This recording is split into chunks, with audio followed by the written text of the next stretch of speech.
Oh my god, ladies and gentlemen, one of the hottest intros on the internet. Probably not true, but hey, that's my opinion. Ladies and gentlemen, here than real than far than wide, welcome to the Fandation Nation. My name is Fernie. You're probably noticing there's a lack of Gabe. It be what it be. Homie is busy, and we got a show today, so we got to keep it going. We got to keep her going. So other news. Something happened to the science lab. Have you noticed? It's a little spooky. Oh man.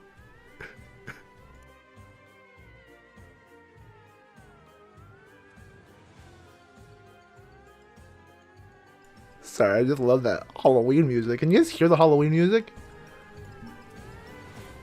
I'll put up a little more.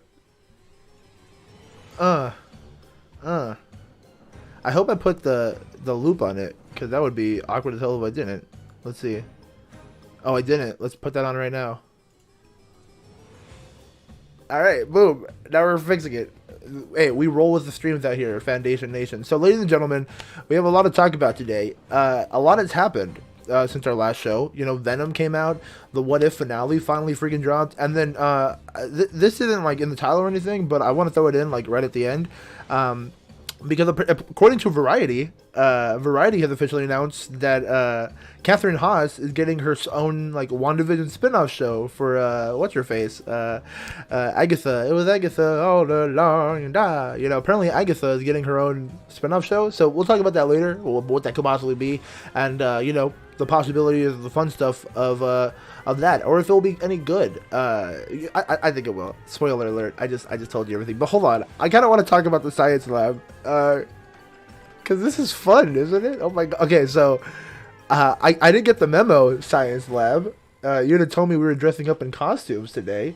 Cause oh my god, everyone showed up in costumes except for me. I feel so embarrassed because look, all the TVs are updated. What's going on with the TVs? We have freaking Pennywise over here. We got the Jokers right over here. What are they doing there? And we got fucking Freddy vs. Jason, and then George Romero and some zombies over there. Oh my god, it's freaking popping. It's a science lab, and then everyone in the science tubes showed up in costume. I don't know how they got costumed in their tubes. We didn't let them out. But hey, everyone's dressed up. I feel so weird. I didn't dress up at all. I wish someone told me. Who do we got? Who do we got here? We have we have witch Darth Vader right over there. He's got a hat. He's got a hat and a broom. And then right here is Princess Spider-Man, Spider Princess, if you will. He's got all his candies, and he's a little messy sometimes. Spider Princess. Captain Jack. I ain't talking to the pirate. Captain Jack right here. Captain Jack O'Lantern. Captain Jack America. That's a bad one. But there he is. He's got his headless pumpkin thing, and then my boy Yoda showed up as Luigi. Hey, hopefully Yoda will do better than Charlie Day at the Mario movie. Have you ever heard about that casting? Unrelated. The Mario movie has officially got casted. Let's just talk about that before we hop into the actual topic, because I don't know.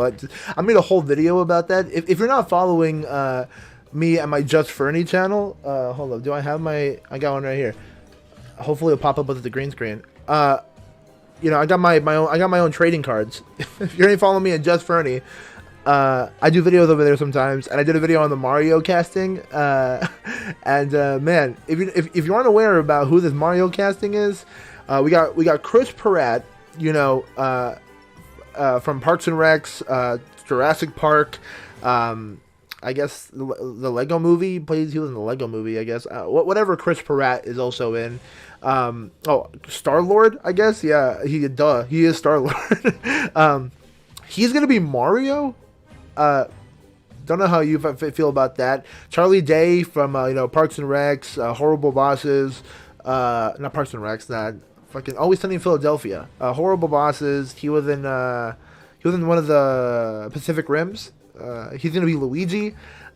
Keegan Michael Key is gonna be freaking Toad. Seth Rogen's Donkey Kong. Jack Black is Bowser. It's an absolute crazy cast.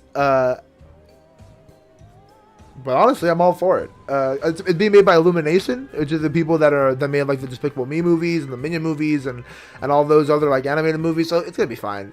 I think people are just really scared about the idea of Chris Pratt playing Mario, because I can't see it. But I mean,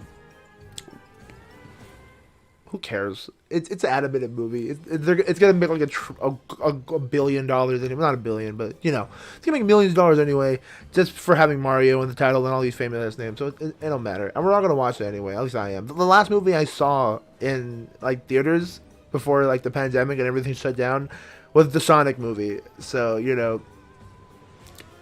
I watched a 2-hour ad placement for Olive Garden and that had Sonic in it. So that was great. It was great. I had a great time. But enough about Mario and all that, because we want to talk about the big stuff. We want to talk about Venom, and we want to talk about What If. So I didn't structure the show today. I don't know. It was a very like sub-2 show. It's just me today. I was like I wasn't expecting Gabe. Gabe told me he was busy today, but I wasn't expecting to do a show today, and I was like, oh man, should I do one? And then I was like, you know what? The Fandation Nation needs my opinion. No, they don't. But I just wanted to do a show, and there's gonna be an after show today, so be on the lookout for that. It's on a different channel, but we'll talk about that after. So Venom 2, Let There Be Carnage, finally came out. Came out like last week.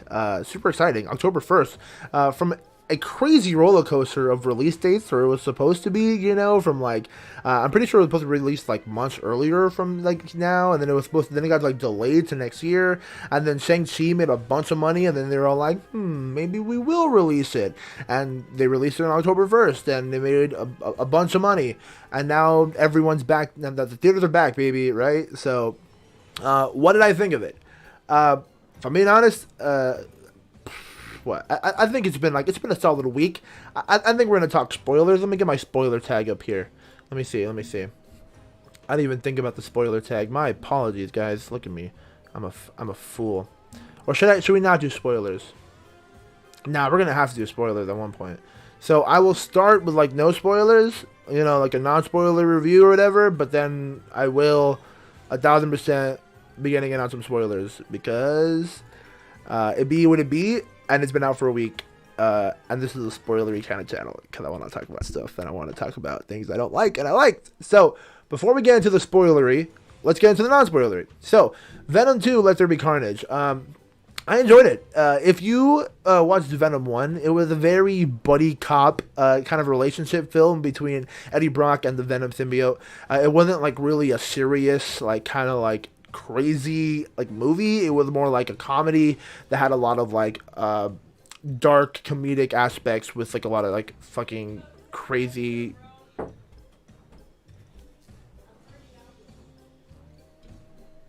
Hold on, sorry, someone's calling me.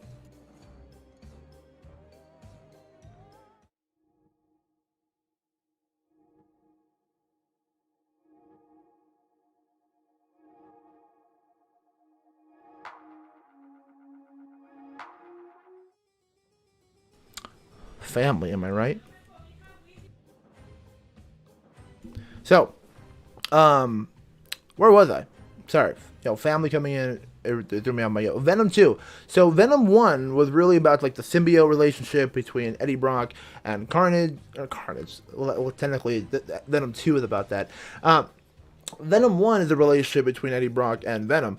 And Venom 2 very much continued that relationship. Kind of covers more of how they felt, because they kind of were buddy buddy by the end of it, the end of the first one, but not like 100%. They kind of came to terms with living with each other. And this one, it kind of explores the continuation. You know, Venom really wants to be a like vigilante of the night, eating all the bad guys, while Eddie Brock is also trying to maintain a real life and not, you know, getting arrested, because this is freshly right after, maybe like a couple months to a year after the events of Venom 1. So, you know, the cops are still kind of on his trail, and there's all these things going on, and the relationship that him and his ex-girlfriend were going through are kind of like fresh in his mind, and with Venom, because Venom is a big fan of her. So it's kind of interesting seeing that dynamic. And then while all of this is going on, Cletus Cassidy is kind of being a baddie in the background. Cletus Cassidy is being played by Woody Harrelson. You know, if you remember from Venom 1, when there was like there's gonna be carnage post-credit scene, they continued that. Thank God they changed his hair, because his hair was freaking killer, and not like the killer in the good way, like the killer he's portraying, like killer, like why did they choose that hairstyle? But I'm glad they changed it, because honestly it looks way better in this movie than it did in Venom 1. But it kind of makes sense and why and how they did it too, because it shows the progression of time and him going in and out of prison, and then his multiple conversations with Eddie Brock that he had, because he's kind of like a fan of Eddie Brock, and like he wants. I watch a lot of true crime on my side. I don't know why, but there's like a lot of serial killers that like fantasize with getting their name out there and their messages out there, and they have reporters that they like and they know and that they specifically ask and target to spread their message. And like a lot of serial killers live in like their name and their notoriety. So like they kind of touch on that a little bit with like Cletus Cassidy on like his deathbed with like death row and stuff like that. But it's a little twist because it's like a relationship thing. There was like a backstory in the beginning of the film with him and like this like mental institution that he was at, and like this other character Shriek, who was like introduced later in the movie as an adult, and like as like a love interest. But honestly, it was really cool and really awesome scenes. But the whole beginning of the film kind of dragged for me. Honestly, it wasn't until Cletus Cassidy got the Carnage symbiote and started being badass as Carnage, where the movie started to pick up for me. For the first like portion of it, it's really dragged, man. It was cool seeing the relationship between Eddie Brock and Venom. They were pretty solid. It was pretty fun, you know. I love their jokes. I love their dynamic. They themselves are great, you know. Tom Hardy does a fantastic job with talking with himself.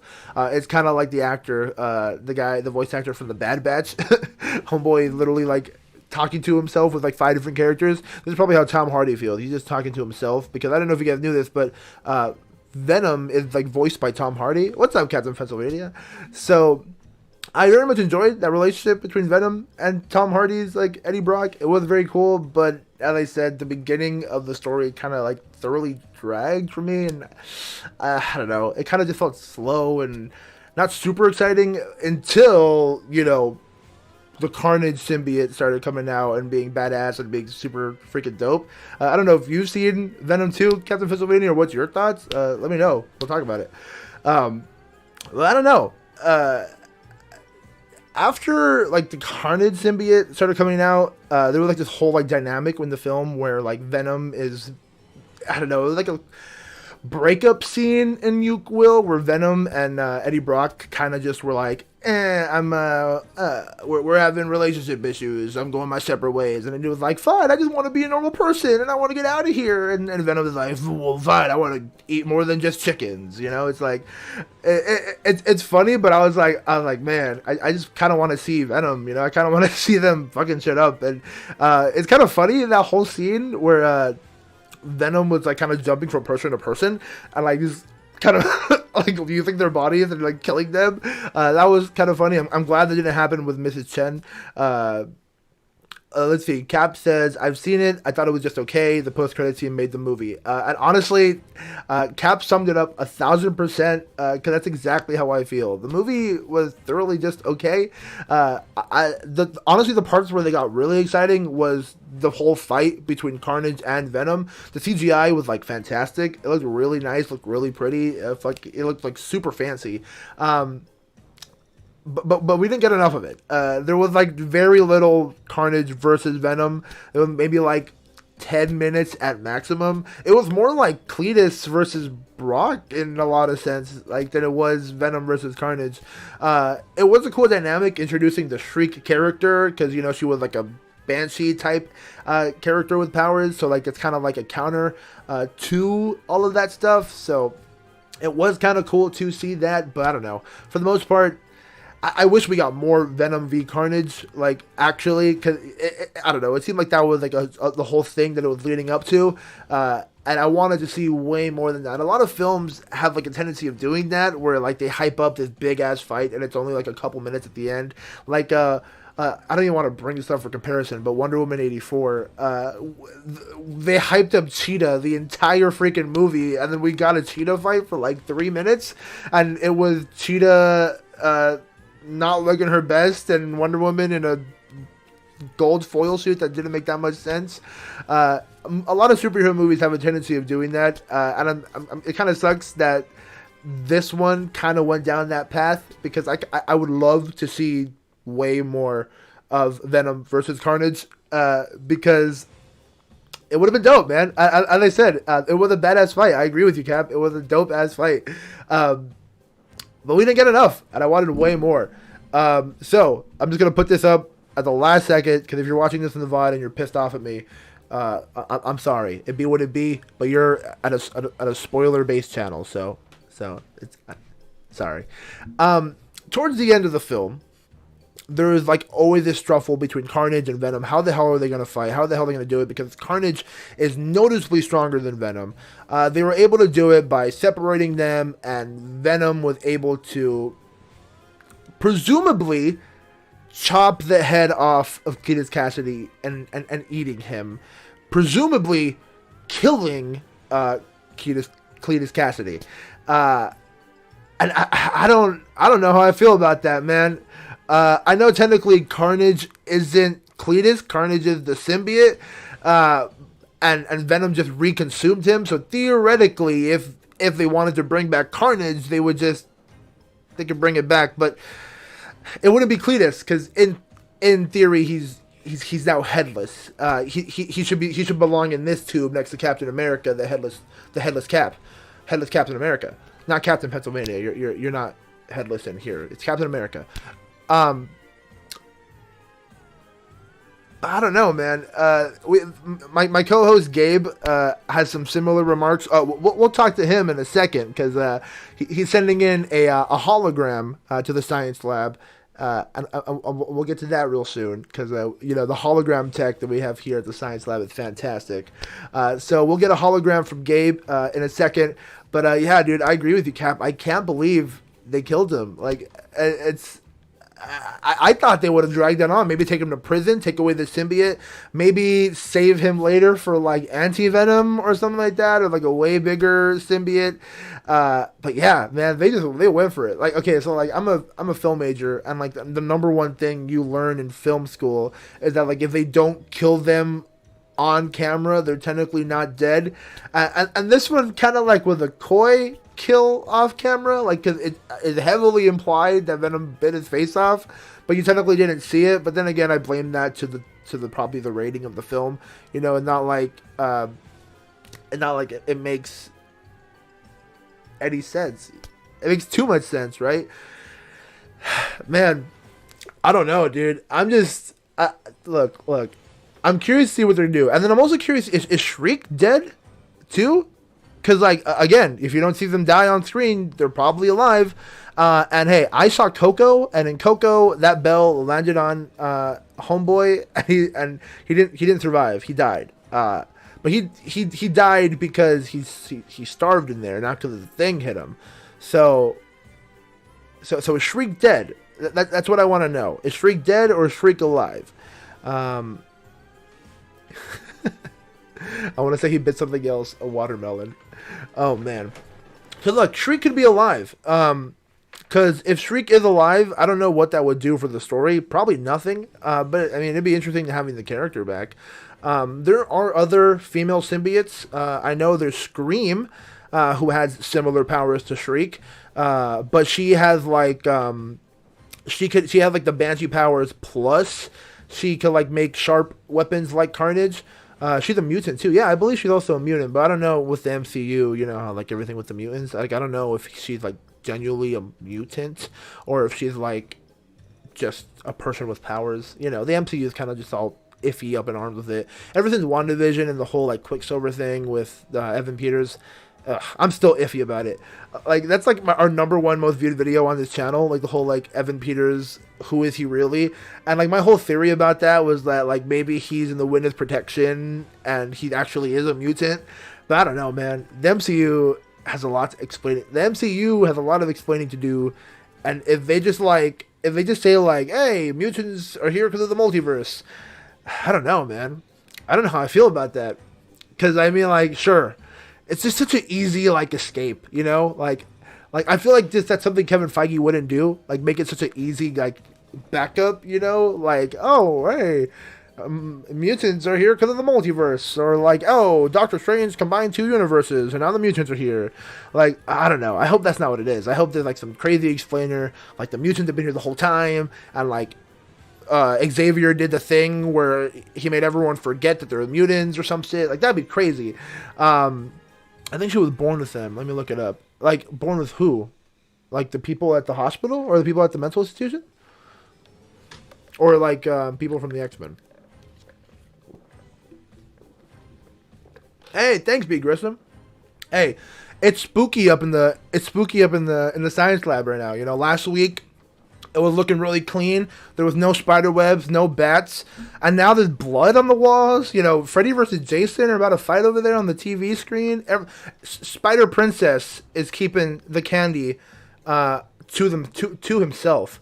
But hey, Luigi Yoda is doing some mushrooms over here.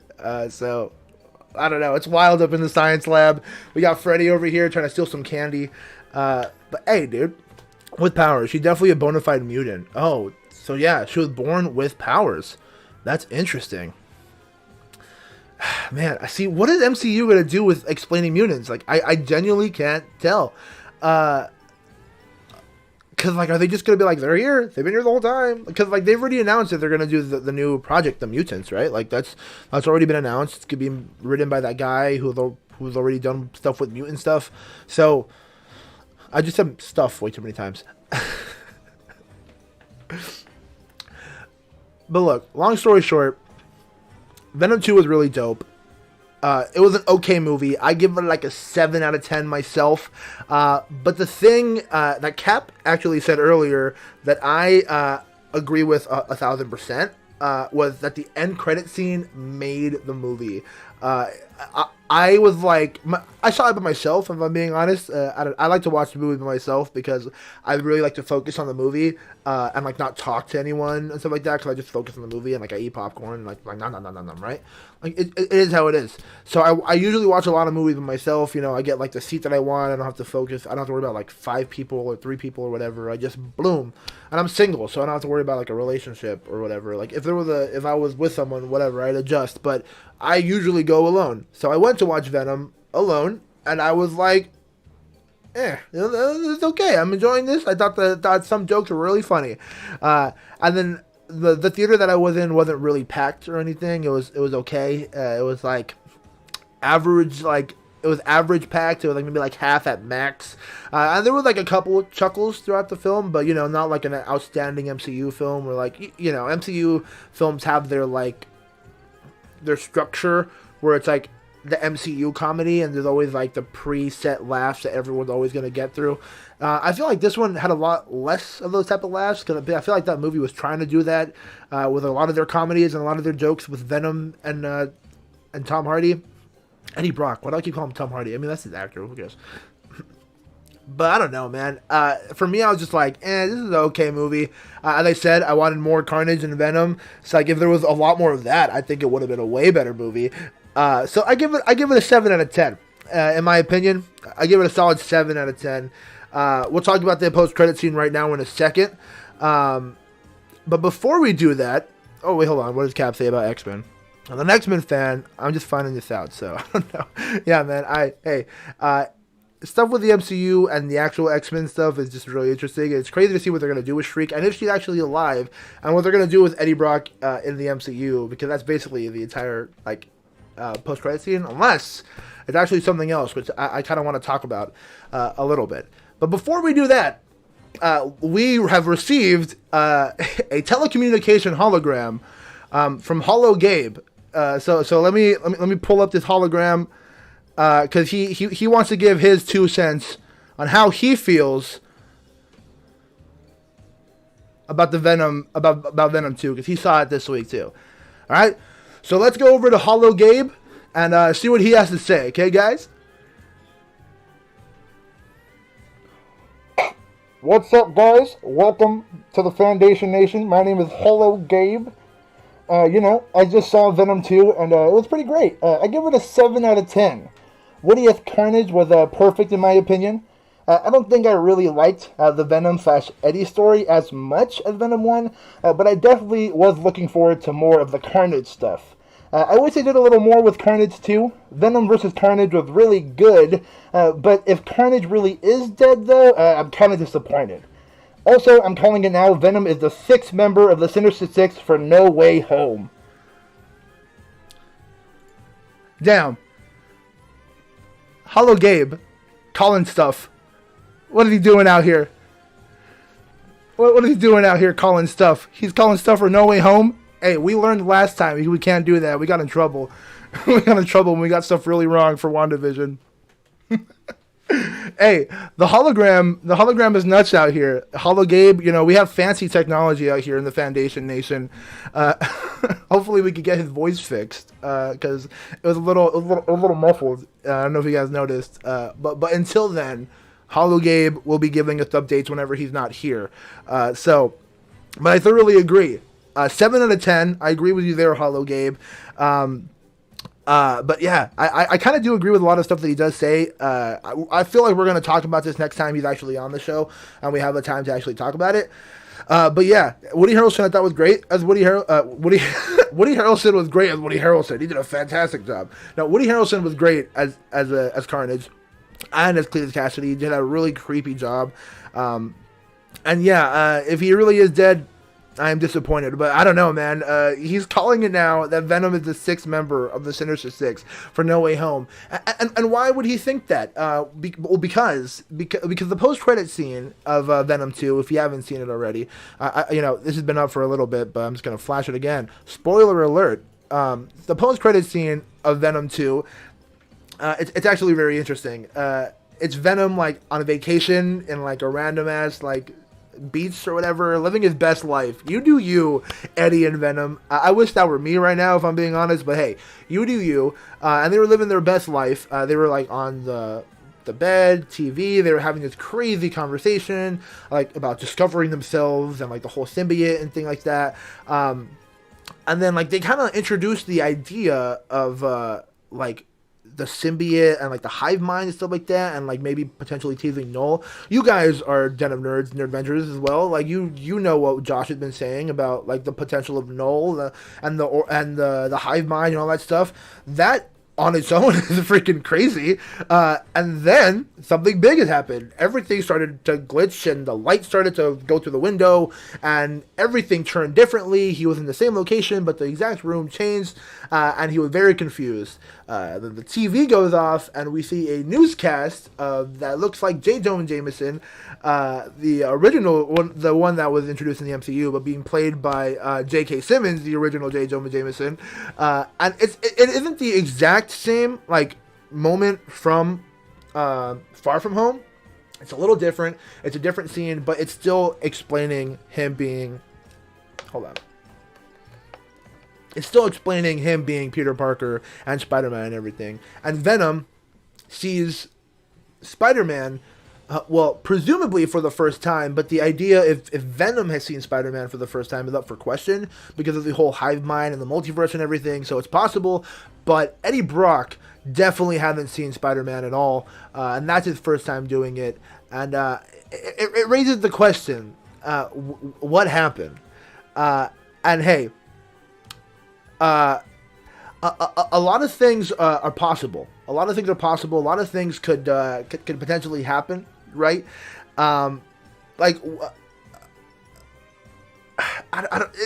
there's so many like big multiverse things, and this is where it kind of gets a little weird because like, is it going into the MCU? Is it staying into Sony? Is MCU going into Sony? Like what's happening here? This is definitely like a huge indicator that like maybe Eddie Brock went into the MCU.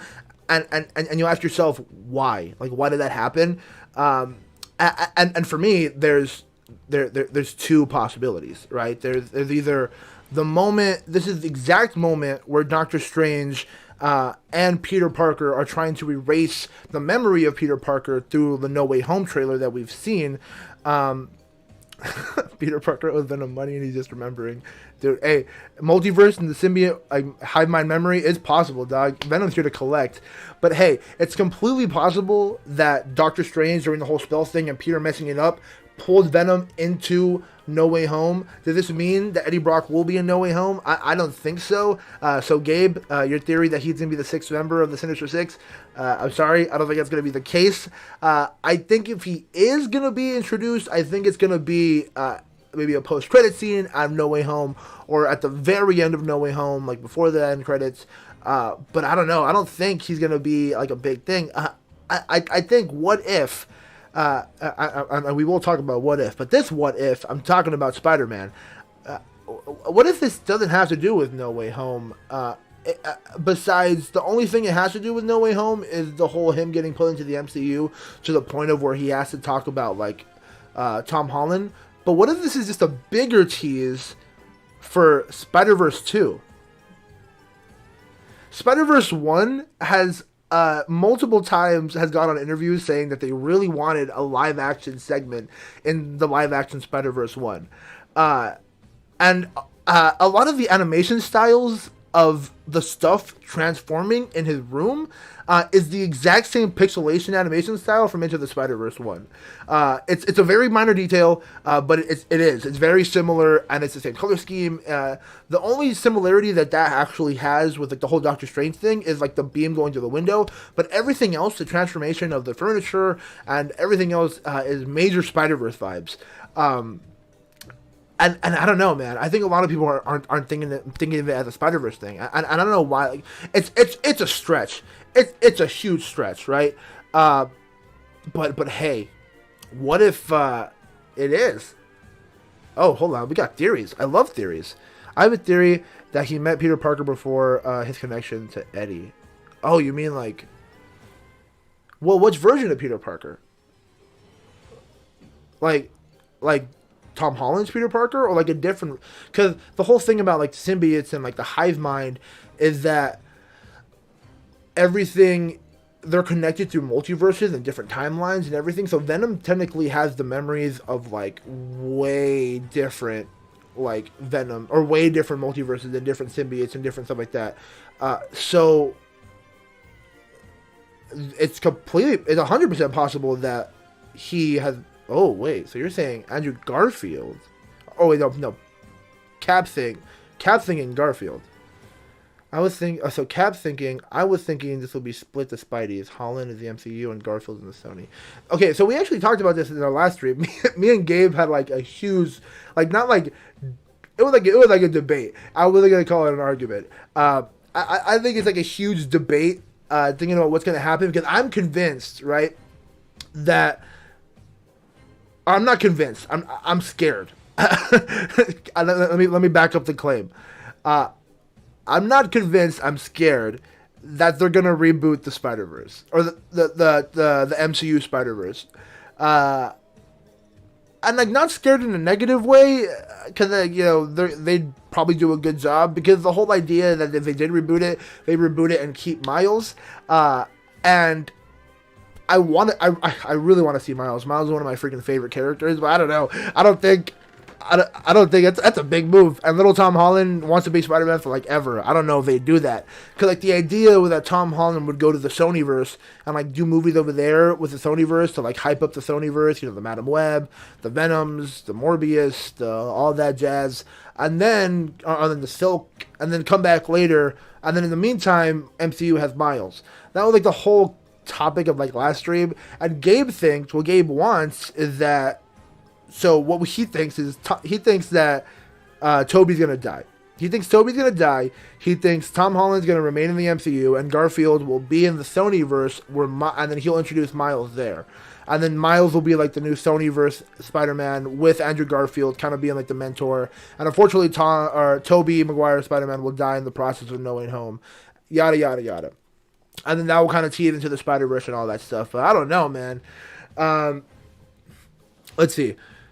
So you think that there is probably like a past thing where he's met Tom Holland, Spider-Man, in like before his connection, but man, don't you think like I don't know? I feel like Tom Holland's like Peter Parker would be way too nosy about that. You know, he'd be like, oh yeah, one time there was this weird gooey thing and it went over me and like it went all over me and it was gross. Like I feel like Peter would definitely talk about it and like be all over it and like explain it to someone, or like, oh yeah, one time there was like this all black suit, or like where you put on like a black suit, you're like, yo, this reminds me of that one time this crazy alien went over me, like, and like, oh, just like an alien, like, and like you make a reference to the Alien movie, you know what I mean, or something like that. But it's possible. I'm curious because I feel like if Venom has already met a Spider-Man, why wouldn't he have the white spider logo? You know what I mean? Like our Venom, Eddie Brock's Venom is notoriously missing the white spider logo. So, will Venom eat Toby? I hope not. Did you guys see, what's his name? He played, God, what's his name? He played, Venom in the Spider-Man 3. God, what's his name? Topher Grace. Topher Grace. You guys see what Topher Grace said about him? So someone asked him, are you going to be in the new Spider-Man movie? And Topher Grace said, please keep it between us. Yes, I am in it. The plot starts with Peter Parker, Tom Holland, bummed that everyone knows his identity. And then some crazy shit happens with Doctor Strange and Dr. Octopus, Alfred Molina come into his dimension. Then Electro and the Green Goblin hop out of one of those energy circles, and they're like, it's spider stomping time. Then Tom Hardy and I pop out and battle each other, and I win, obviously. It's like not even a fight. I just kick his ass immediately. Not to give too much away, but there's also some actors from the original 70s Spider-Man shows, Aquaman and Batman, Affleck, not Keaton, crossover. And thanks to Disney, Han Solo's ghost from Rise of the Skywalker and the Eve robot from WALL-E. Again, please keep this between us. Eric Foreman himself out here spoiling the plot of Spider-Man No Way Home. That's it. That's the entire plot from Topher Grace himself. But hey, I'm excited to see what they do. Like Grissom, if you're right and like they've met, that's gonna be fucking crazy. Like imagine, like that would. What would Tom be hiding? He'd be hiding so much stuff. No, wait, this one. Yeah, because, like, what if he hasn't met Toby? Or, I mean, what if he hasn't met, like, Tom, but he's met another Spider-Man? Like, there's a bunch of Spider-Man over the Spider-Verse. I could definitely see them referencing the Spider-Man, like, at one point. That'd be so badass, man. I'm excited for it. I'm excited to see what they're going to do. How are they going to explain it? Is Venom coming back into his universe again? And if he does, how is that going to change him and his universe, right? And his whole ideals of multiverse and travel. Everything's going to change because he's just like kind of like a selfish reporter that cares about like himself and his own self-image. So it's going to be interesting to see what he does with the knowledge of the multiverse, But hey, super exciting, right?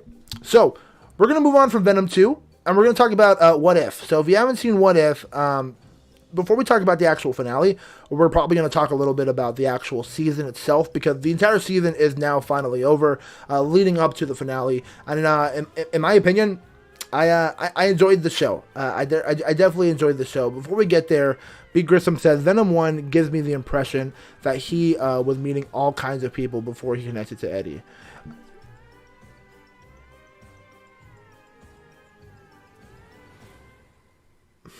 But at what point? Like, you know, like because from what we saw in the beginning of Venom 1, like, he straight up crashes, right? Uh Oh God, I forgot you're disappointed in What If, Captain Pennsylvania. I was watching that in a Kendall stream. Yeah. Let's talk about that. Cause curious. Look, here's my overarching review for What If the show. Some episodes smacked, some episodes definitely didn't. Some episodes that people like loved weren't my favorite, and some episodes that people hated were my favorite. So let's talk about that. Let's go down the list and let's talk about them each by each, and then I'll give my overarching season review and how I felt about the overarching season, and yeah, let's talk about it and how you guys feel, because I'm curious about it too. So I liked a few episodes, Cap says, but as a whole, I didn't hit with me. Yeah, I think that's the common consensus with a lot of people, is that they feel like, you know, some episodes were fire, but some were just like really stupid. And you know, that's not a really good way to like. I'm curious what you mean by that. The finale didn't connect a damn thing with each other. Like, what do you mean? Like from the other episodes, or like from like with the MCU in general? Because that's what I'm curious about. When I read that, you said that in Kendall stream, I didn't 100%, because like I feel like there was some connectivity to the previous episodes, but not enough to the point where it was satisfying, if that makes sense. But let's go down the list, and then we'll talk about that when we get there. So starting with episode 1, What If Captain Carter were the first Avenger? I thought that was a fun episode. Cool seeing Captain Carter being a badass. It was basically just a copy of the story, but I thought it was a good first episode for the season, but it was a meh. All right, it wasn't like a woo, this is the badass. It wasn't like my top of the list. It was an okay episode. I enjoyed it. I was like, all right, I'm excited. It got me excited for the future of What If. So it did a good job. Then leading into the second episode, What If T'Challa Became Star-Lord? I fucking love that episode. T'Challa as Star-Lord is a fantastic idea. That just the fact that he was able to like outsmart Thanos with just that like philosophy and conversation is hilarious and such a T'Challa thing.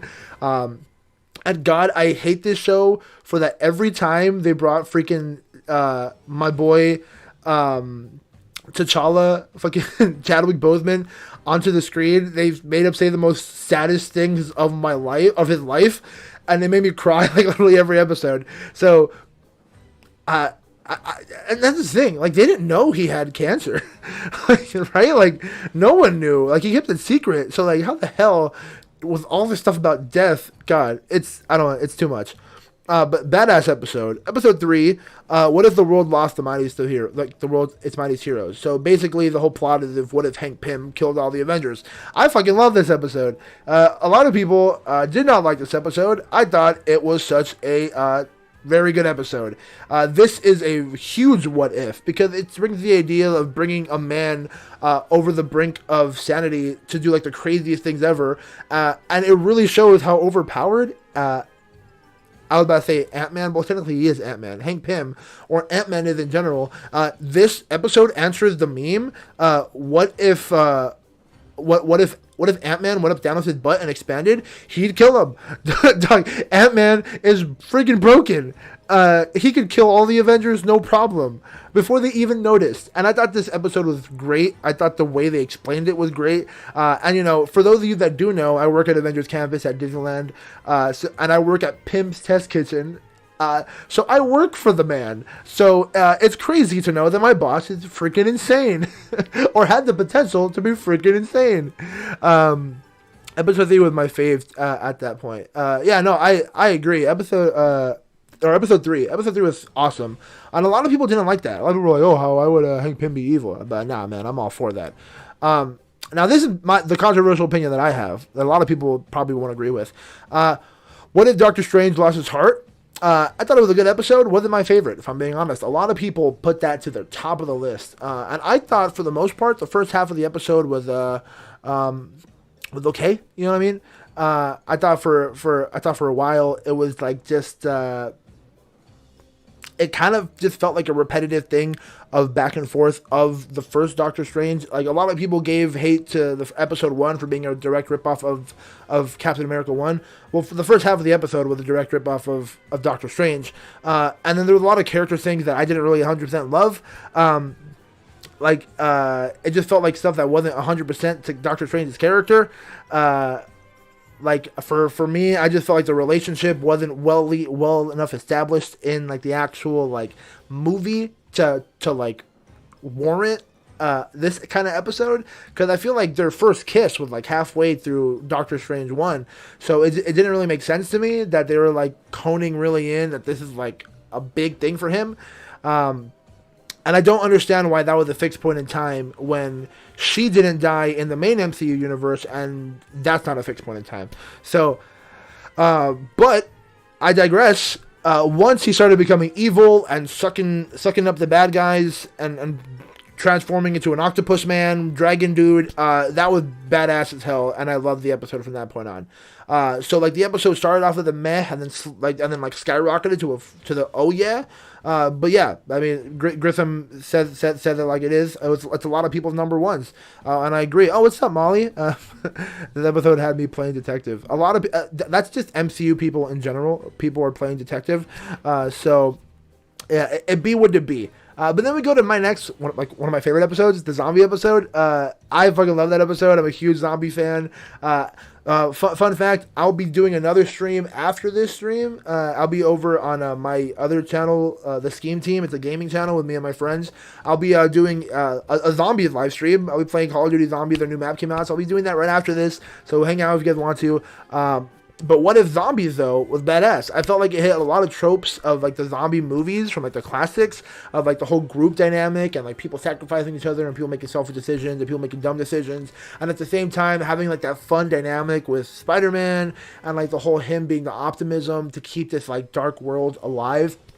I thought that was great. And Paul Rudd's one of my favorite, like, comedic actors, so it was, like, really fun to see him, like, going all in with, like, a bunch of jokes and puns and the whole, like, Harry Potter joke.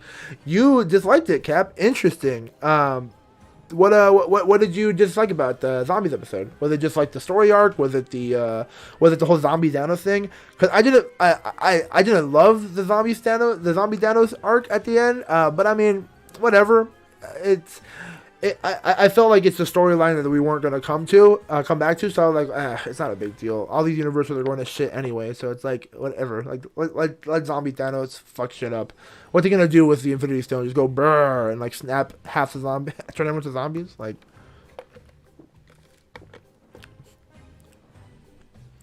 you hate Marvel now. Like in general, like with comics, or like just like the episode, the What If episode, because I know Marvel Zombies ranges from the comics, and like the story is like a little bit different, or like vastly different to like who created the zombies, and like everyone technically is a zombie, but they talk and stuff like that. So I haven't read the comic myself personally, so I'm not 100% aware with that arc in the comic, but I enjoyed the episode. That was cool.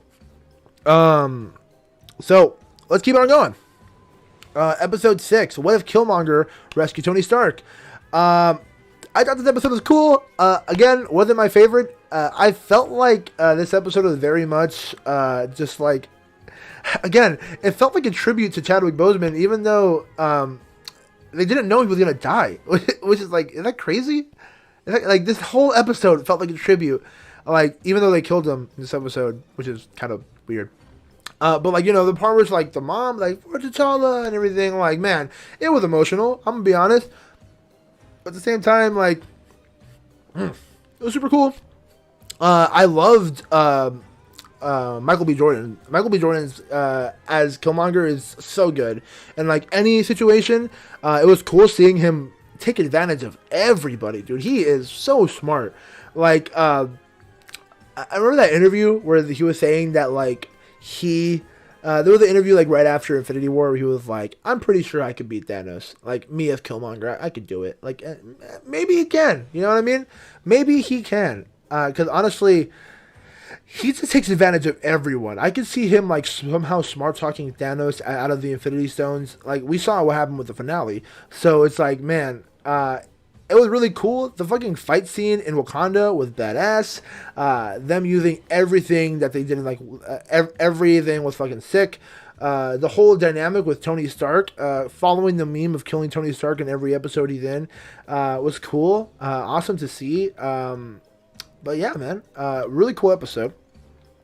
Then it goes into the episode I hate the most. If I'm being honest, I hate this episode the most. Episode 7. What if Thor was an only child? That episode was okay. Let me give it, in my opinion, the good part of the review. That episode was fun. It was a very fun episode. A lot of Easter eggs, a lot of fun characters, a lot of funny jokes.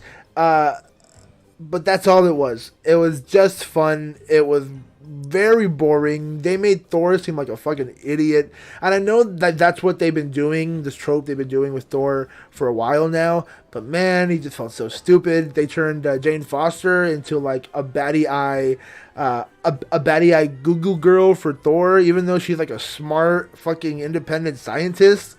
Like, oh man, I was like, what are you guys doing to Jane Foster? Like, her homegirl, Darcy, whatever, Darcy was like, she's always like the butt of the joke and everything. The whole thing with her and Howard was funny.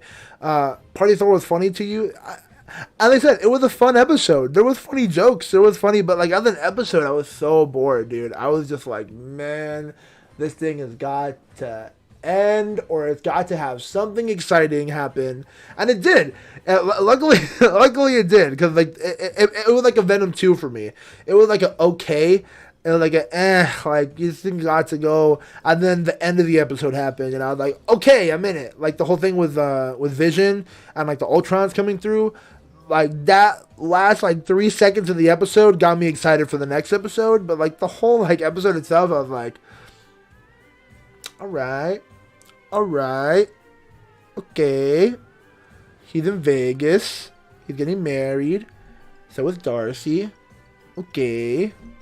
There's Loki. Oh no. He's telling the mom he has to clean the party before his mom gets here. You know what I mean? I was just like, that would mean like the entire, I was like, oh man. Like, and it just felt like such a bimbo frat episode. Like, I just wanted more. I wanted more from Party Thor. I don't know what I wanted. But I don't know, man. It wasn't that. Maybe I'm curious what they're gonna do with Jane Foster in the use of the next film, Love and Thunder. Let's see. Molly says that one was really more of a comedy filter episode with a major cliffhanger. See, that's the thing though. Rumor has it that episode was supposed to originally be episode 5.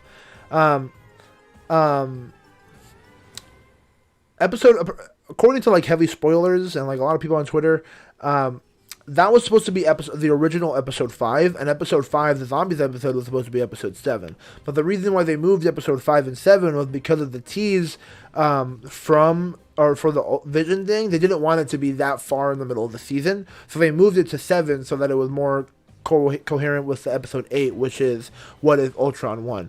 And honestly, What If Ultron Won is like my second favorite episode in the entire season.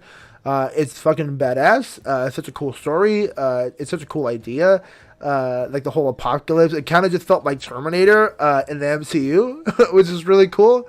I enjoyed that. I thought the fight between Vision, Ultron, and like the Watcher in between the multiverses and jumping between different multiverses was really cool. There was a scene that people pointed out on Twitter that it looks like they jumped through some Star Wars dimensions, which, if true, is hilarious. It looked like Mustafar and Felucia. But it's kind of funny. If that's true, I hope that is. That's hilarious. But for the most part, I thought that fight was freaking awesome. The idea of using Zolov for like to hack into him and like do that, we thought that was pretty genius. And I was curious to see if they're gonna if they brought him back later into the show, which they do, which we'll talk about next. But super exciting, man. I thought it was an awesome episode. It's honestly my second favorite episode in the entire season probably. Leading to my favorite episode, which is the finale. Cap, I know you said that you weren't a super fan of it, but curious to know why. But for me, it was my favorite episode. I thought literally that this is what the entire series should have been. I thought I thought this should have been episode 3. In my opinion, episodes 1 through 8 could have been split into 2 1-hour episodes, kind of like introducing everyone in like 2 1-hour episodes, and the rest of the show could have been about Guardians of the Multiverse for like 4 episodes or for like 5 episodes. You know what I mean? Like, it would have been way better in my opinion like that, because I thought the team dynamic was really good. I really enjoyed the characters. I enjoyed stuff like that. Some of the betrayals that were definitely heavily foreshadowed were awesome. The idea of like the Watcher kind of like breaking the fourth wall and breaking his oath and like stuff like that was really cool, really awesome to see. There was some interesting things that like kind of were brought up and like questioned, like why is he looking at a TVA screen and stuff like that. But it's interesting. Cap says, I love the episode by itself. The fighting was amazing, but I feel like it didn't close well. It didn't connect to the greater MCU at all. Connecting to the greater MCU, connecting to the greater MCU at whole, I agree with you. I don't think it did anything like that at all. I think it was just trying to more connect into itself, and connect to its season 2, in my opinion. And I think what they're going to do with that, it's either they're going to connect with season 2, because when does Doctor Strange 2 come out? Is that next year? Do you think What If season 2 will be out before Doctor Strange 2?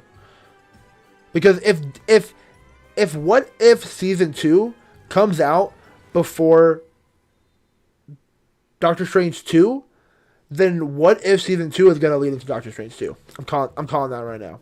If What If season 2 comes out before Doctor Strange 2, What If season 2 is going to lead into Doctor Strange 2. Because there's been outstanding rumors that there's going to be Evil Supreme is going to be next May. Can they pull out a show that fast? No, they won't. They won't. They would have announced it by now. I thought we would have seen Kang. I would have loved to see Kang. That would have been dope.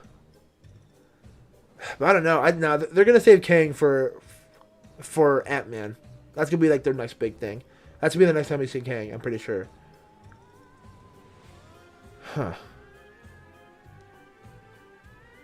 Because what would What If?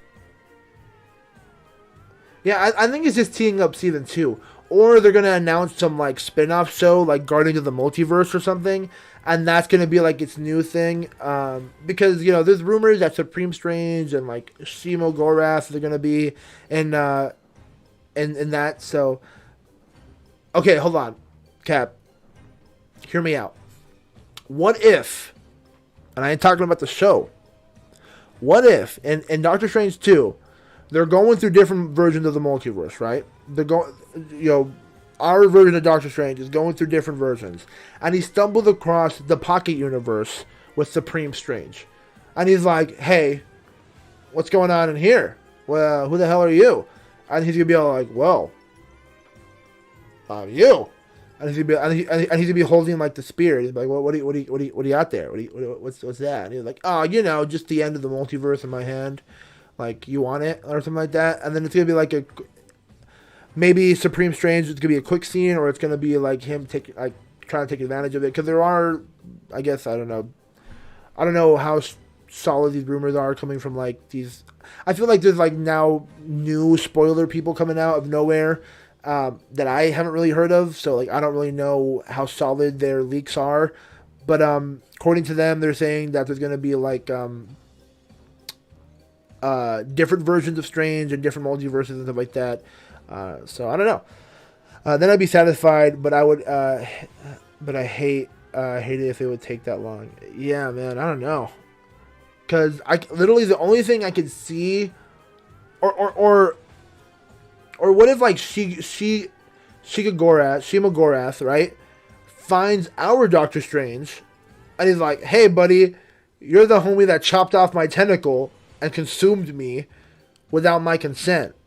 What the hell?" And he's gonna be like, "What the hell are you talking about?" And then it's gonna lead to Supreme Strange. Like, this is the only way I could see them bringing in Supreme Strange that makes sense. Because I know America Chavez is gonna be using her Latina powers. I can't wait to see that shit to punch through the multiverse, man. Hey, Powerful Latinas. I'm here to see it. I'm so excited. Represent. Latinos represent, baby. Nah, I just think it's so funny how everyone's like, we need Latino representation. And then like the Latinos are all like, nah, we don't care. Just do what you do, baby. We love Marvel movies. I mean, at least to the Latinos that I know, we don't really care. We just want more Marvel movies. I hope we don't see Shuma Gorath at all, TBH, because if I did see him, I need to see Conan the Barbarian.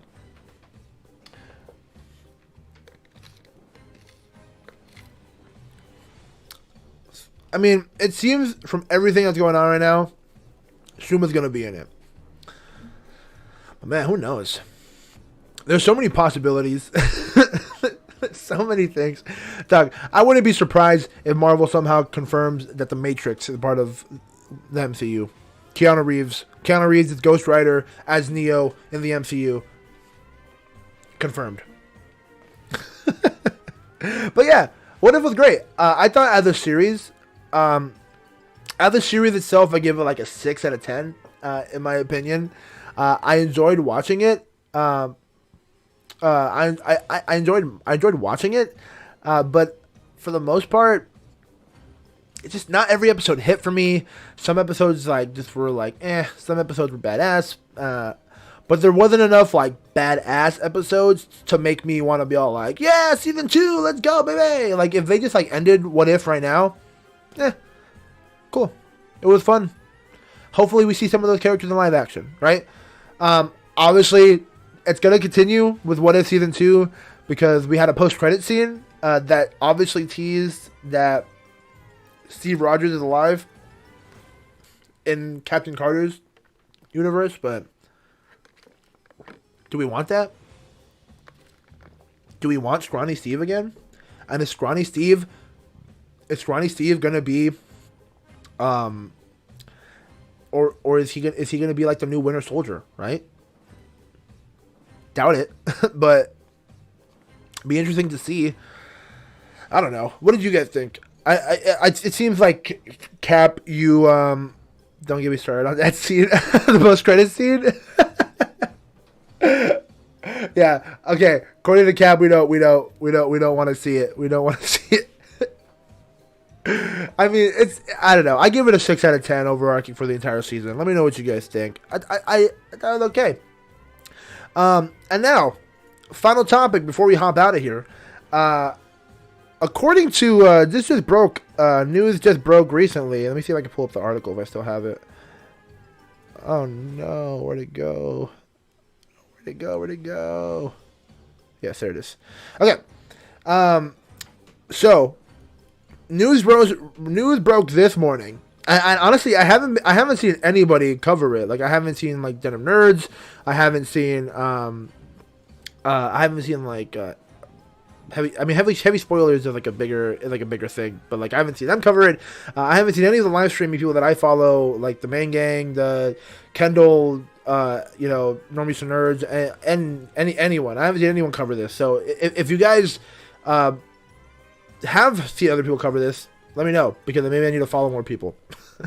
Okay, so this broke this morning, 11 hours ago, from Variety. According to Variety, there will be a WandaVision spin-off starring Catherine Hahn. And it's going to be coming out on Disney+. So Catherine Hahn obviously is the actress who did a fantastic job playing Agatha. It was Agatha all along. I should put Agatha somewhere in here. That would be actually really funny. A WandaVision spin-off starring Catherine Hahn in the development at Disney Plus for Marvel Studios, according to Variety. Hahn would reprise the role as Agatha Harkness in the series, which was described by sources as a dark comedy. Though exact plot details remain under wraps, WandaVision head writer Zach Schaefer would serve as the writer and executive producer on the project. Should the spin-off go forward, so it's still in the works. It's not like 100% coming out with a date or anything. It's still being currently written and it's currently in the works. But if the spin-offs go forward, it would be the first project Schaefer has set up for Marvel since he signed on his overall deal. Apparently, he did make a deal when he signed with Disney, so this would be his first project past WandaVision that is included in that deal. As with all projects in development, Marvel Studios is staying mum on this one, which is just, I guess, a metaphor for staying quiet. Reps of Schaefer and Han do not immediately respond to Variety's request and comment. In WandaVision, Han started out playing the role of Agnes. Okay, well, we already know. So, apparently, she'll be getting her own show. Now, what could this show be? There's a whole lot of options, because Agatha, as a witch, is very old. She has been sucking the souls of people for years and years and years to keep her youngness, and using magic to look to be Agatha and to be evil. And so where would this show take place? Will this show be a prequel to WandaVision? Will this show be a sequel to WandaVision? Or will it be both? It is 100% possible to be both. I could definitely see them exploring the past life of Agatha Harkness in Salem, you know, when she was like running from her mom and the other witches in Salem. I could 100% see that. I could see her running throughout history and time, and like, you know, just fucking stuff up with Agatha Harkness and stealing souls from people. That could definitely happen too. Or it could be a sequel to WandaVision where she's still living in Westview, and they could 100% kind of break the spell that she's under, and she could kind of take over Westview again, or something like that. Or the government knows she's there because of the whole thing that happened when they were monitoring her through the whole show. So they know she's there and they know she's under the spell. So the government could take her in, try to break the spell, and keep her under a sort of protection and actual like imprisonment. And the show could take over from there, right?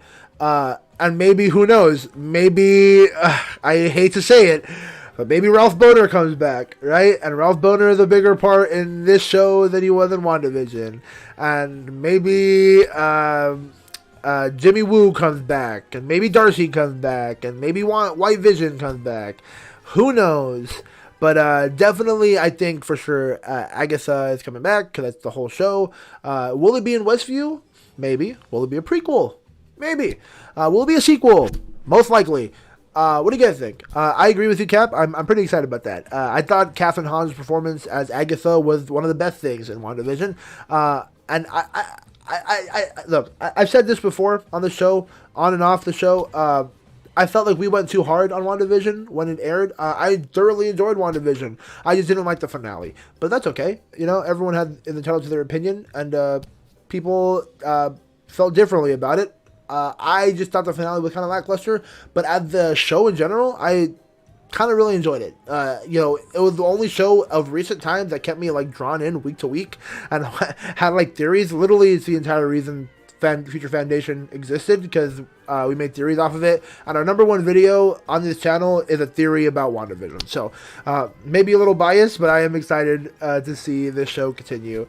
I think we will see the past, but ultimately it will take place in the present. Yeah, I know, I agree. I think that's what they're gonna do. I think it's gonna cover stuff in Salem, her time after Salem, escaping her mom, and like the other witches, even though she killed most of them, and as well as like the present day. I think it'd be cool seeing it, like the whole like thing, I like what I just said, like the government trying to take over and like monitor her and stuff like that. It'd be cool. And then who knows, maybe at the end of her show they're gonna bring the Contessa Day Fontaine, and she'd be like, "Hey, you want to join my super squad?" What? And then she'd be like, "What are we, some kind of suicide squad?" And she's like, "No, that's not us. You can't say that." And I absolutely loved WandaVision, including the ending. Hey, that's fair, dude. The ending just was. I thought the ending was okay. Like, I just wanted more, you know what I mean? Like, I just thought, like, just things... You want to talk about not being connected to the MCU? This one felt, to me, not connected to the MCU. Like, I was like, dog, how can Wanda take over an entire city and no one from the Avengers, like, give a fuck? Like, you know, like... And then, yeah, we now know that Doctor Strange was cut out because Kevin Feige didn't want like a white knight saving her, like a white male saving her from her troubles. But honestly, I would have just loved more.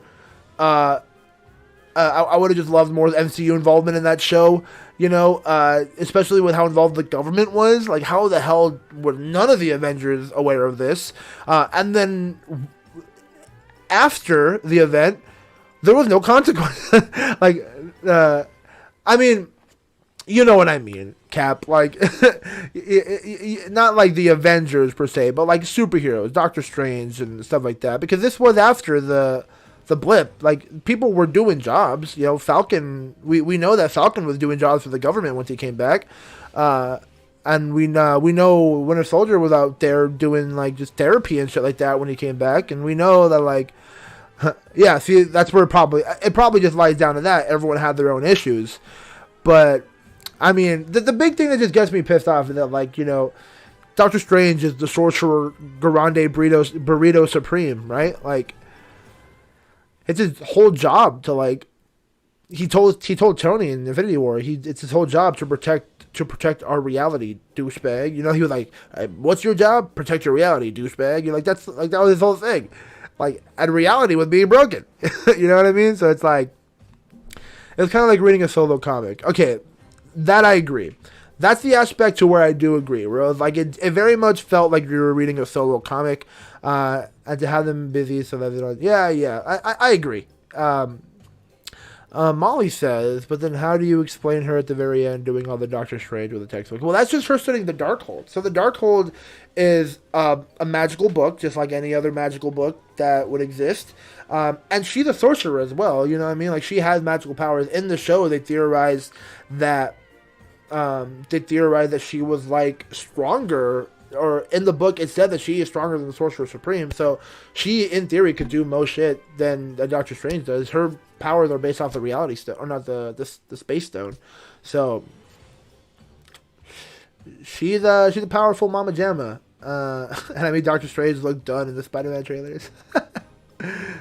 Dude, no, I agree with you, Cap. They're gonna make her evil. Like, she's gonna kill motherfuckers. Like, she's gonna go off the deep end. She's gonna go off the deep end. She's gonna kill motherfuckers. And can she get? Will she be redeemed?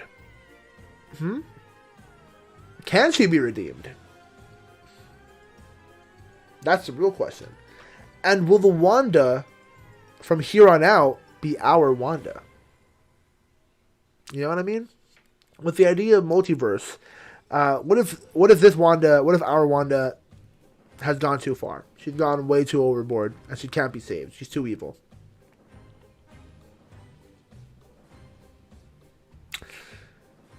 She can and she will.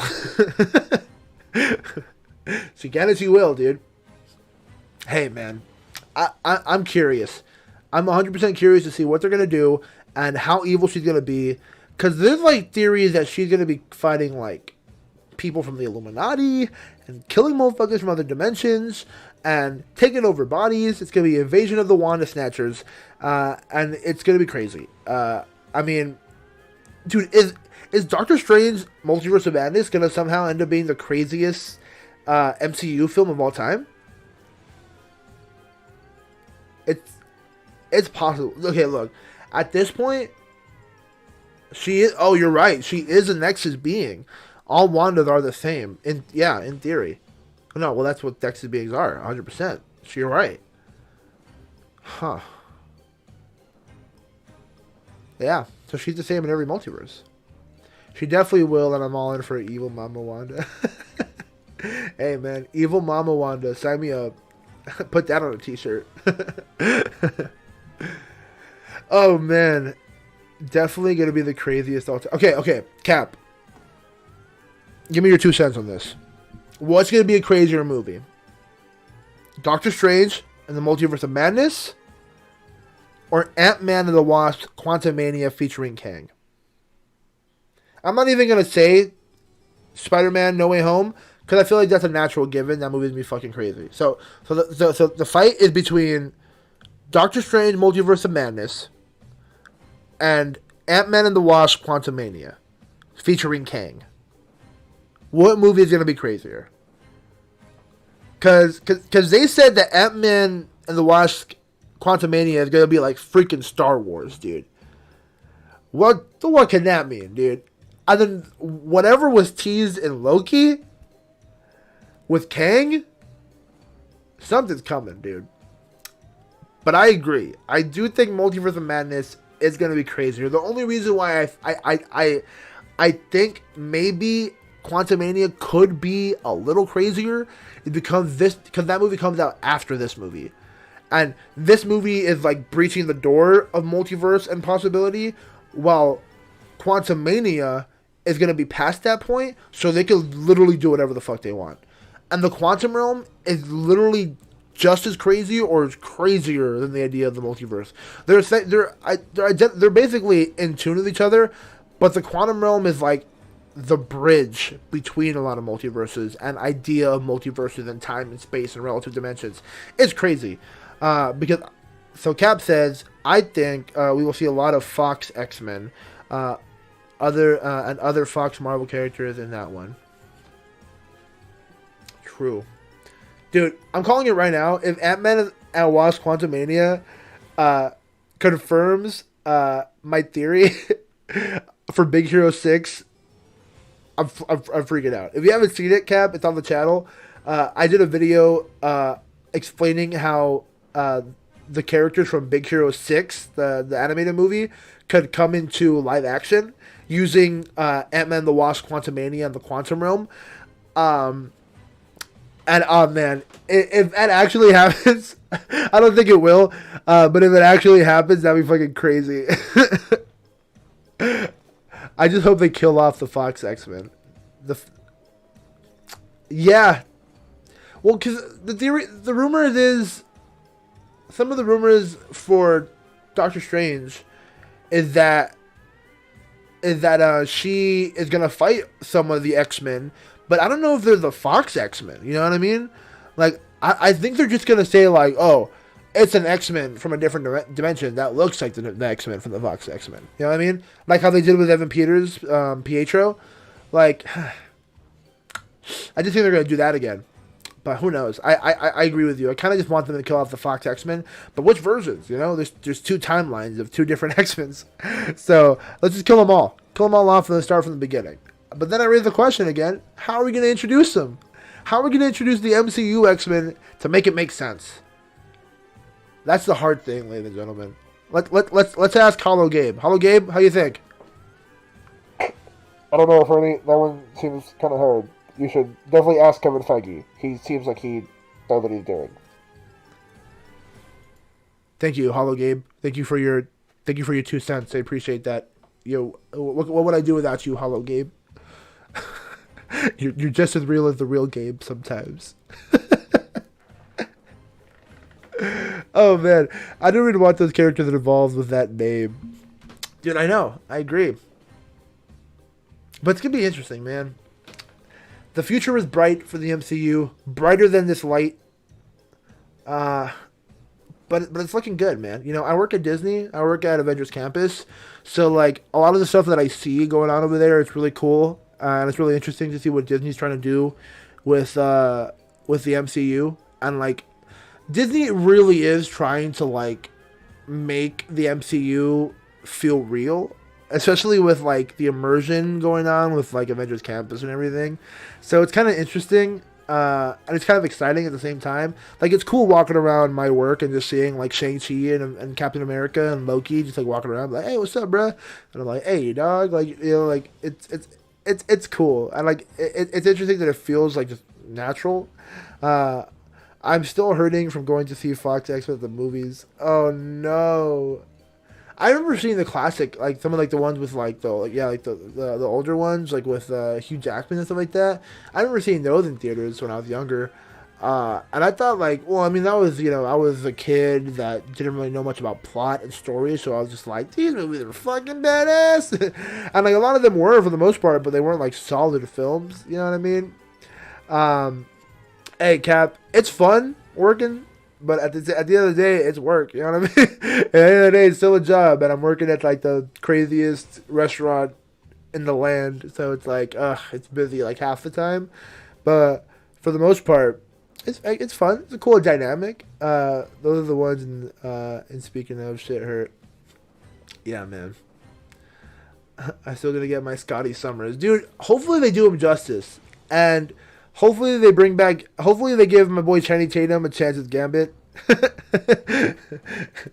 Channing Tatum has been trying to be Gambit for like 10 to 15 years now. My poor man. Let Channing Tatum be Gambit. MCU, just give it to him. He's been trying to. That Gambit movie was like on hold for like 5 years, and they were like every year they were like, we're still making it, we're still making it, and then like the whole Fox acquisition happened, and then like Channing Tatum was like, well, we're gonna see if we're still making it, and then it never happened. So hey, let Channing Tatum be Gambit. He literally he literally picked up a Louisiana accent just for the role. I'm pretty sure, like he studied he studied like a Louisiana accent or some sort of accent for the role of Gambit because he really wants to be that character. They will finally give us Scotty and Channing, and they're gonna make it. Aw, man, no, you don't think he's gonna make it? Yeah, no, I don't think they're gonna. I don't think they're gonna give Channing. He's too old now at this point. If they were gonna do Gambit, he'd be a younger dude, right? I think so. Let's be real. They're gonna make like it's Disney, and they want like young actors. They're gonna give like Finn Wolfhard, like Scotty Summers. They're gonna give Tom. They're gonna give who else is young? Daisy Ridley, and who's Daisy Ridley gonna be? Daisy Ridley's gonna be God, who's that chick? Who's that chick with the red hair? The one that Wolverine fucking loves? God, is it Jane? It's not Jane, is it? It's with a J. It's with a it's the Phoenix Force chick. What's her name? Jean. Ah, so close. Jean, yeah. Daisy Ridley is gonna be Jean. And who's Wolverine? Who's Wolverine? Wrong answers only, obviously. Who's Wolverine? We're bringing back Chris Pratt. He's also going to be playing Wolverine. He'll be playing Star-Lord and Wolverine. No, I'm kidding. Joseph Gordon-Levitt. He will be Wolverine. I know. I'm sorry, guys. I didn't know Jean. I forgot Jean's name. Thank you. Thank you for filling me in. I forgot. It's been a long time, all right? It's been a long time since I've seen the X-Men movies. Anyone under 5'9". Hey, I wonder if they're actually going to follow through with like him being short.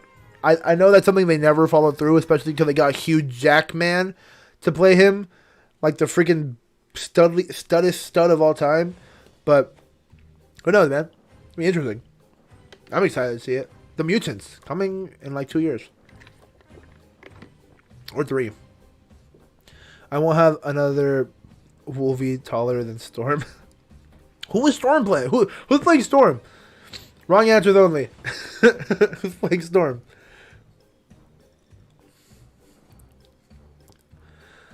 Another Wolverine taller than Storm. How tall is Storm supposed to be? 5'9"? 6'1"? Hey, I'm 6'1". I could be Storm.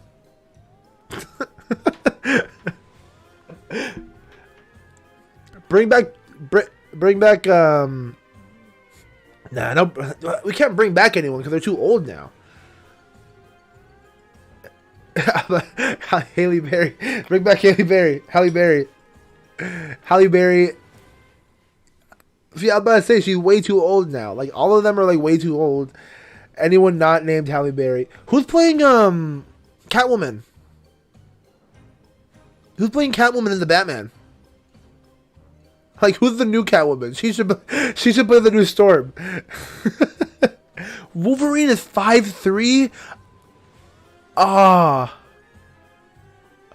Wow. Wolverine is a... Hey! Hollow Gabe! Do you want to play Wolverine, Hollow Gabe? I'm thinking about it, Freddie. Dude, Hollow Gabe. Hollow Gabe as Wolverine. Me as Storm. Zoe Kravitz. Yeah, Zoe Kravitz, baby. Oh, yeah, you're right. No, Zoe Kravitz is too light-skinned. Yeah, no, you're right. Who... God, there's so many like gorgeous like actresses that could definitely play Storm. Who plays God, the main actress in Us. You know what I mean? The main actress from Us, she's awesome. Jordan Peele's film. She is a great actress. I think she'd be awesome as Storm. I'm about to pull up IMDb. Hold on.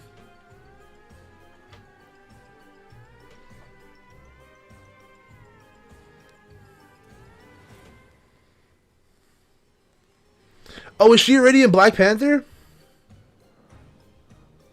Oh, she is in Black Panther. You're right. Oh, no. I forgot she's in the Black Panther. Oh, man. Damn it. Back to the drawing board. You're right. She is in Black Panther. I'm looking at her I'm looking at her film. Yeah, she's right there.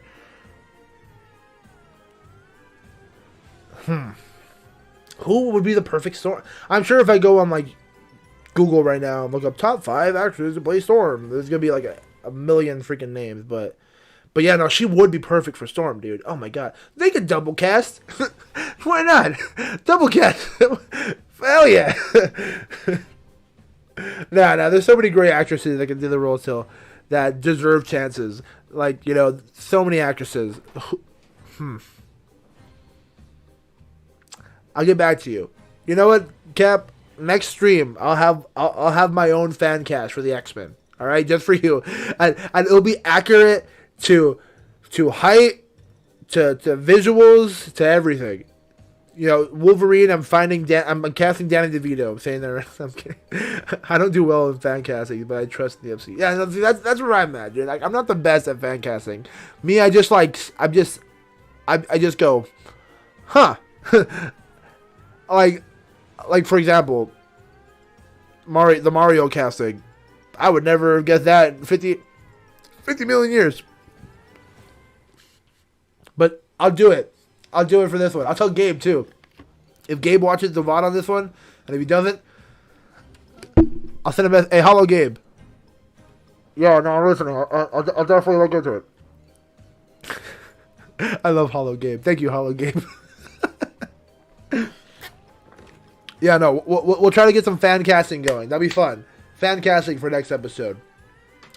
But I think that's a good place to end today's episode. It's pretty fun. We got to talk about a lot of stuff. Venom 2. We'll talk about What If. Hey, Molly's got to go. Talk to you later. Good luck on zombies tonight. Thank you, Molly. Have a good time doing homework, whatever the hell you're doing. Live your best life. I'm actually hopping out too right now. I'm going to be going over and setting up for the next stream. I'll be over at the youtube.com/the Scheme Team. If you're interested, I'll be playing, hold up. Can I pop this up? Oh, I don't have my spooky song on this one. Hold up. Hold up.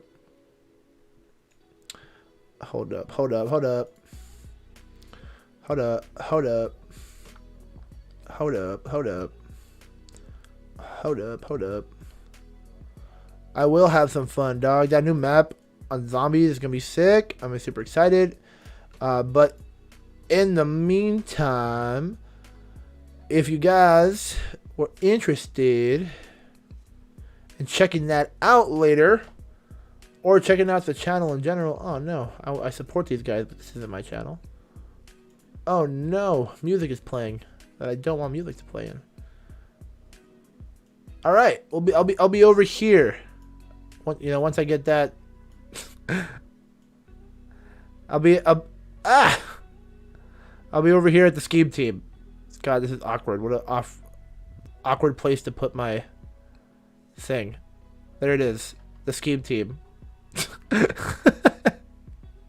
We'll be here, and we'll be playing some Xbox. We'll play some zombies, and it'll be fun. And yeah, we'll get some shenanigans. But until then,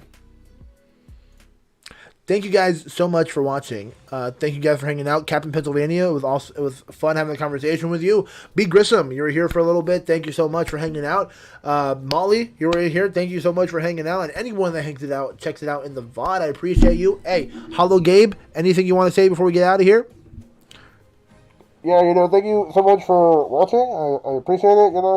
Consider subscribing. Leave a like. Freddie does a lot of work out here, and I'm getting some bad service out here, so I'm gonna send it back to Freddie. All right. Thank you so much, Hollow Gabe. I appreciate it. But thank you guys for watching. I appreciate it, and I will see you guys next time. And please consider subscribing and leaving a like if you haven't already.